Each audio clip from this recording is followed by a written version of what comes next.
Hello and welcome to Talking Food with Bidfood, your go-to source for the latest insights in the food industry. I'm Rhia Harry, Research and Insights Manager, and today I'm joined by Catherine Hinchcliff, our Head of Corporate Marketing. Together, we'll be exploring the latest food and drink trends shaping the market, what they mean for operators, and how they're influencing consumer behaviour. So, wherever you're listening from, settle in as we unpack what's next in food.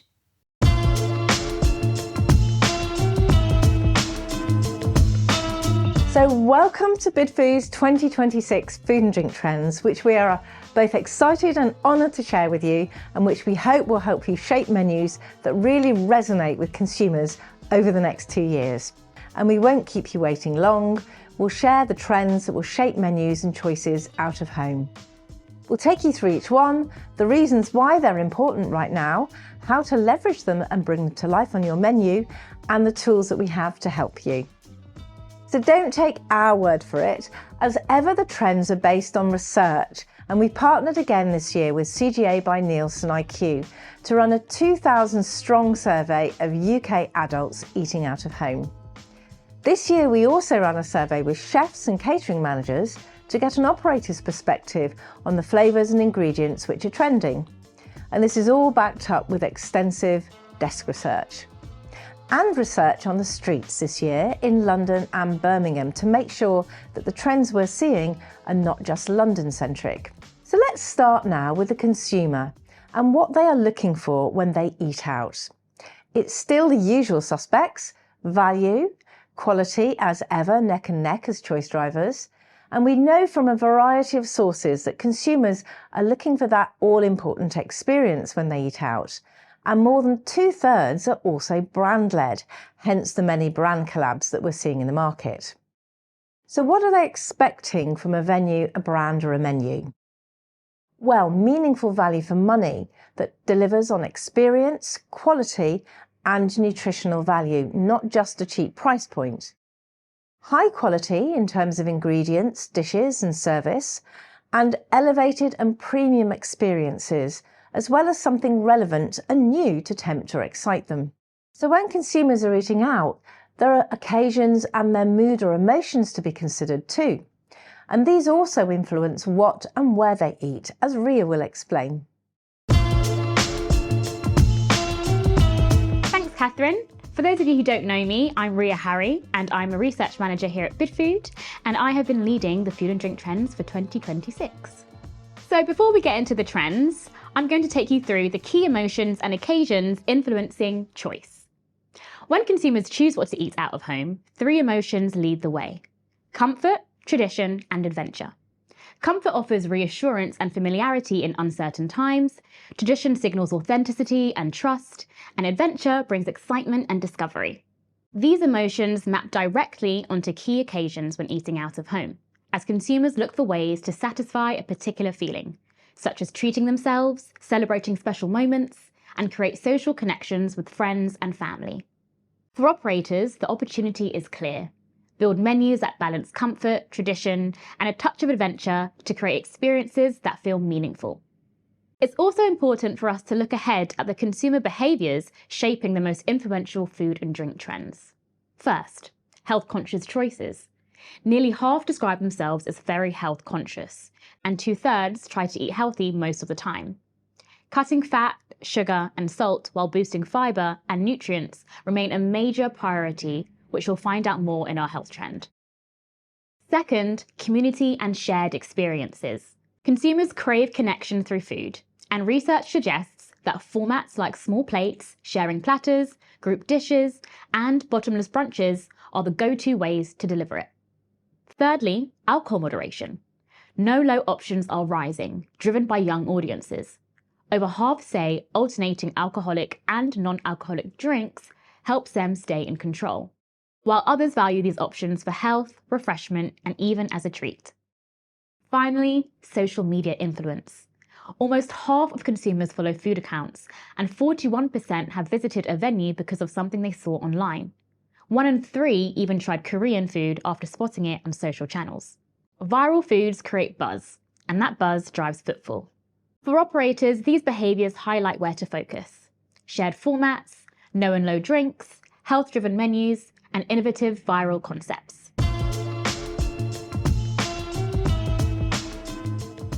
Now for the moment you've all been waiting for. I'm finally going to introduce the food and drink trends for 2026. We have topped and loaded, fast-forward flavours, whole lot of goodness, sweet adventures, and tea tonic. Then for our flavours less travelled key cuisines, we have Malaysian, Korean, South American, which encapsulates Brazilian, Venezuelan, Peruvian, and Colombian. Topped and loaded reflects the current consumer desire for premium dishes that are within budget. It's all about taking familiar staples like fries, potatoes, or nachos and elevating them with bold, plentiful toppings. It's indulgence and value combined. 52% already engage in this trend, with a further 17% open to trying, showing strong market growth potential. Perfect for the cost-conscious consumer who still wants premium experiences. It gives treat factor without high spend. Loaded fries, jacket potatoes, and nachos are the most appealing to consumers, but there is rising interest in innovative formats, such as loaded naans, loaded dumplings, and even sweet formats like loaded waffles. Since this trend is highly driven by a desire for value for money, consumers are looking for large, filling portions, so the more toppings, the better. Flavours can include a mixture of cheeses, delicious sauces like katsu or chimichurri, herbs, and proteins like pork belly, which all resonate with adventurous eating. There are endless opportunities to add bold flavours and upsell with personalisation. Overall, the topped and loaded trend is a great way to repurpose everyday, cost-efficient ingredients into high-value dishes. We believe this trend is not just a passing fad. It's a versatile, adaptable trend that can fit into menus across many different sectors and day parts. I'm now going to take you through tea tonic. Tea has always been a part of UK culture, but the market is shifting fast. Right now, 71% of consumers already drink tea, but there is a rising interest in tea reimagined. Among students, nearly half are interested in iced tea, and younger consumers are driving demand for bubble tea, matcha, and creative flavours. Consumers no longer want just a comforting hot brew, as teas are evolving into bold, modern, customisable drinks. Think refreshing, creative, and visual appeal, the kind of drinks that play brilliantly on social media and carry strong premium potential. For operators, it's a versatile toolkit.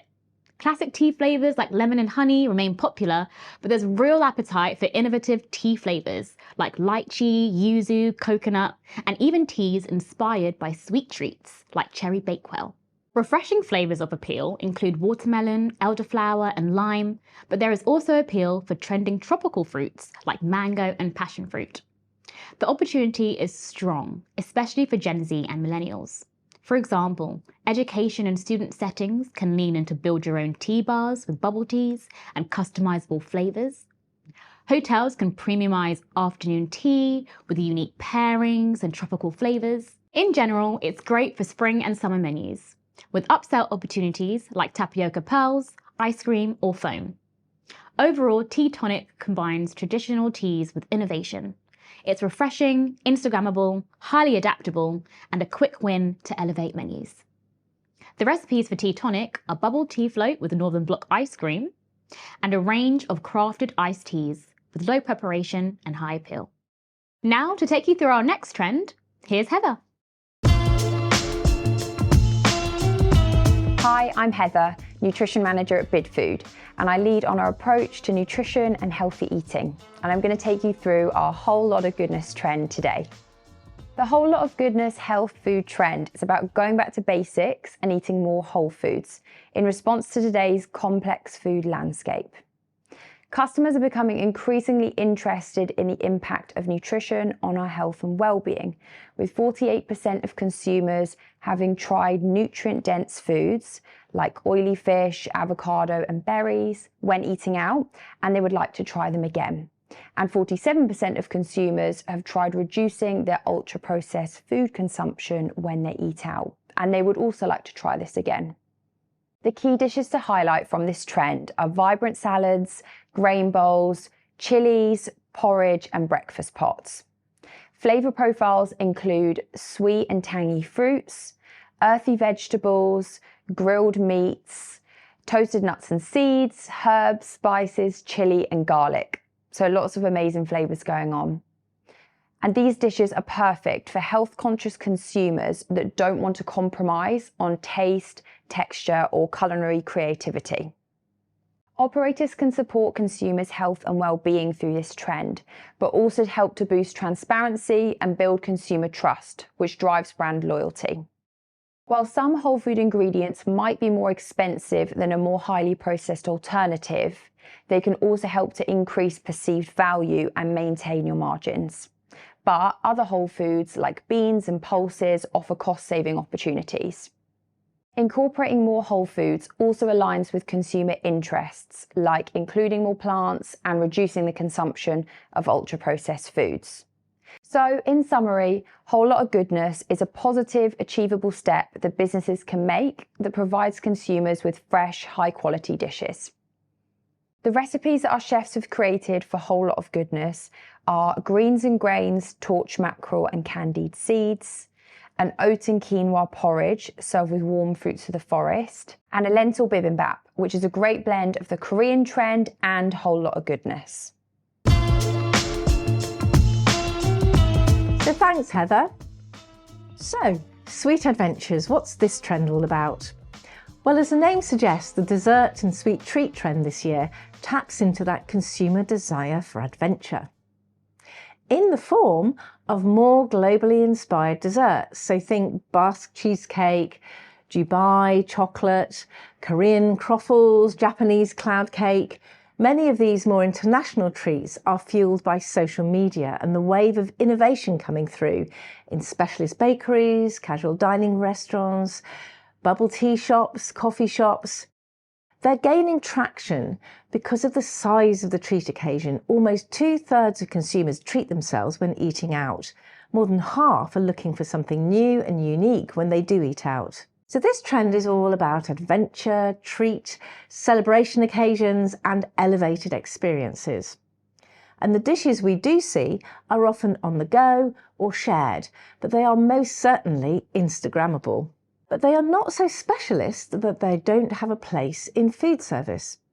So looking at the recipes, Dubai chocolate is a versatile ingredient that you can weave into a cheesecake, a chocolate sauce or a pot. Japanese cloud cake is fairly simple to make, and even bingsu you can make by grating frozen juice, for example. And there are some enticing global ready-to-serve options available in our range that you could use if you're not in a position to make them from scratch. The fast-forward flavours trend reflects the growing importance of using premium or trending ingredients to enhance dishes. It resonates with consumers because quality is so important to them, especially when they decide where to eat out. Quality ingredients give venues that sort of halo effect. And also because more than half of them consider themselves to be foodies, and we see this to be especially true of younger age groups like Gen Zs and millennials, city centre-based and more affluent consumers. These highly prized ingredients can be used to make over a bestseller, premiumise a dish to achieve a higher price point, and draw in those valuable foodies who we know will spend more when eating out. So what is hot in 2026 and 2027 then? So we've merged the results of our chef survey and the results of our consumer survey, and the hot ingredients and flavours across sweet and savoury, our top picks are miso caramel, salted caramel, pistachio and hot honey, wild mushroom, cauliflower, grass-fed beef and wild-caught salmon. But to share more of these, we've built a graphic that shows the key picks by type of ingredient and flavour for chefs, and also the key picks for consumers. So our chefs have created 2 delicious key recipes: miso caramel banana split with chopped nuts and Northern Block coconut ice cream, and limoncello and raspberry posset. But you'll find fast-forward flavours and ingredients featuring in a number of our other trends and recipes and star products. For example, gochujang, mango and pistachio. So looking further afield, Korean is the first of the 3 flavours less travelled this year. And it's come a long way in popular appeal since we first saw Korean fried chicken trending a few years ago. It's been fuelled by the rising interest in Korean films, music and recipes featured on social channels, and the promotion of Korean culture generally. And it's still registering very high levels of interest in trying over the next 1 to 2 years, with more than half saying that they would try and 43% saying they'd be willing to pay more than they would for an average meal. But when you delve into the demographics, more than 3/4 of students, Gen Zs and millennials, are interested. Very, very high numbers, I'm sure you'll agree. So this is mainstream appeal that we're talking about. And they love the bold, spicy and umami flavours, as well as it being perceived to be quite a healthy and hearty cuisine because of the kimchi, rice and noodle-based dishes. It's the wider range of more traditional dishes that consumers are starting to explore above and beyond fried chicken, both sit-in and on the go. So dishes like barbecue, bulgogi and bibimbap. There's a whole range of desserts too, so this cuisine works for small plates, sharing, street food, on the go and on site. It's a very versatile cuisine. 3 recipes that our chefs have created for you reflect that versatility. They are great for pubs, for workplace, leisure, hotels, coffee shops, unis, lunch, dinner and snacking occasions, and it's surprising how easy croffles are to make. Malaysian cuisine is starting to break through in the UK. More than half of consumers say they'd like to try it, and 4 in 10 are even willing to pay more. So what's driving the appeal? Malaysian food delivers bold, heritage-led flavours, pairing ingredients like coconut and chilli, tamarind and chilli, and peanut and chilli, all to deliver sweet and savoury balance. Rice and noodles are staples, paired with curries and meats in different formats, from dry to broth style. It's adventurous, but still approachable. For operators, the versatility is the win. The national dish, nasi lemak, is coconut rice with curry, chilli, peanuts, and egg, a great centre plate option, while street food staples like roti, satay skewers, and curry pap pastries can flex across sharing or snacking. The Malaysian recipes are king prawn laksa topped with crispy rice noodles and rendang bites with lemongrass sriracha. South American is set to be the next big hit on menus. 48% of consumers say they're interested in trying it when eating out, and that jumps to more than half for students and foodies. This isn't niche, it's mainstream demand building momentum. It's adventurous, it's vibrant, it's social, and it offers traditional dishes in both unfamiliar and familiar formats. So, for chefs and operators, that means great flexibility for menus. So what are the South American cuisines growing in appeal, and what makes them different? Let's start with Venezuelan and Colombian. They share a few similarities: black beans, plantain, and staples like arepas, those cornmeal pastries with savoury fillings. But what sets them apart? Venezuelan food is pure comfort. Think slow-cooked and shredded beef, barbecued skewers, and papitos, which are grilled beef baguettes. These hit that sweet spot of familiar yet different. There's also real opportunity in small plates. You have the well-recognised empanadas, and you also have tequeños, fried cheese sticks. Both are approachable and perfect for sharing menus. Colombian food, on the other hand, is interactive and communal, perfect for group dining. A fantastic example is patacones con todo, loaded fried plantains that diners build themselves with meats and cheese. It's a fun, hands-on concept that consumers love. Hearty dishes like frijoles work well as centre plate options, while fried cassava offers a snackable side. So, Venezuelan delivers on comfort and familiarity, and Colombian brings comfort and community. Exactly what Gen Z and millennials are looking for when eating out. That makes it ideal for theme days, group occasions, and celebration events. Now, onto Brazilian and Peruvian. Peru's signature ceviche is citrusy, fresh, and perceived as healthy to 2 in 5 consumers. A perfect seasonal play for spring and summer.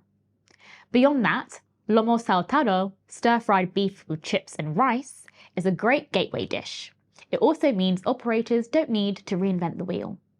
Peru balances premium appeal with accessible formats. Lastly, Brazilian cuisine is breaking out beyond steak and churrasco. Consumers are interested in feijoada, the national black bean and pork stew, and moqueca, a coconut-based fish stew. These are hearty, comforting dishes that travel well onto menus. The empadão, which is a chicken pie, also appeals strongly to older diners, perhaps due to its familiar format. Brazilian also offers street-style snacking options like fried croquettes and pastels, both savoury and sweet, ticking the box for small plates. In short, the South American cuisine is versatile across casual and premium dining, as well as treat and snacking occasions. So, what are the South American recipes? Arepas, which is Colombian and Venezuelan, Brazilian moqueca, white fish stew, and Peruvian sea bass ceviche. I hope you've enjoyed hearing about our new trends for 2026. And that brings us to the end of today's episode of Talking Food with Bidfood. If you'd like to explore these trends in more detail, take a look at the show notes where you'll find further resources and inspiration. We'll see you next time.